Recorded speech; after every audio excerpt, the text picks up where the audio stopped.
સરકારમાં ઘણા બધા અધિકારીઓ સારા છે, ઘણા બધા અધિકારીઓ એવા છે કે ભારતીય જનતા પાર્ટીના કાર્યકર્તાને પણ છોડતા નથી. આવા અધિકારીઓ જોવા મળે છે જ્યાં ખેડૂતો ગરીબોને હેરાન કરે છે, ત્યારે પણ આ લડત ન્યાય માટે અમારે તમારી પણ જરૂર પડવાની છે. છેલ્લી 7 તારીખની રાહ જોઈએ છે. ભ્રષ્ટ અધિકારીઓ છે ને પાર્ટીના કાર્યકર્તા ખેડૂતો અને ગરીબો હેરાન કરે છે.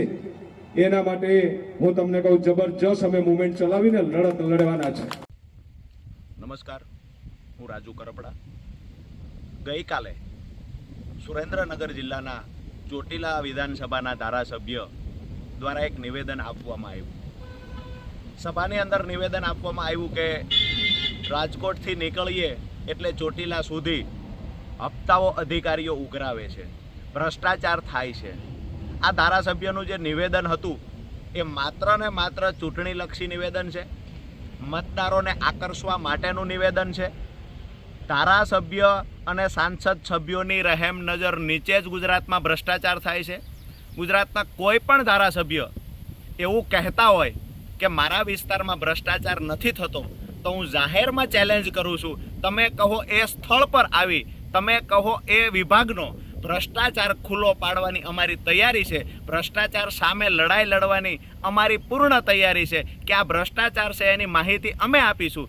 જો તમે ખરેખર પ્રમાણિકતાથી નિવેદનો કરતા હોય તો ભ્રષ્ટાચાર વિરુદ્ધની અમારી લડાઈમાં જોડાવ, અથવા તો તમે અમને કહો કે માહિતી જોઈએ છે તો જાહેર મંચ પર કયા કયા વિભાગમાં કેટલો ભ્રષ્ટાચાર થાય છે આ માહિતી અમે આપવા તૈયાર છીએ. પણ માત્ર ચૂંટણીલક્ષી વાતો કરી મતદારોને આકર્ષવા અને પાછલા બારણેથી ભ્રષ્ટાચારને સાવરવામાં મદદરૂપ થવું અધિકારીઓને, આ બે મોઢાળી વાત જ્યારે ધારાસભ્ય કરી રહ્યા હોય ત્યારે આ વાતને વખોડતા અમે અપેક્ષા રાખીએ છીએ કે આવનાર સમયમાં ધારાસભ્ય ચૂંટાઈને ગયા 1.5 વર્ષ કરતાં વધારે સમય થયો, છતાંય હજુ સુધી એમને અત્યાર સુધી ભ્રષ્ટાચાર ન દેખાણો. માત્ર અત્યારે ચૂંટણી આવી ત્યારે જ ભ્રષ્ટાચાર દેખાયો. એટલે કે આ વાતો, આ નિવેદન માત્ર ચૂંટણીલક્ષી છે. ભ્રષ્ટાચાર વિરુદ્ધની લડાઈ ભાજપ ક્યારેય ના લડે.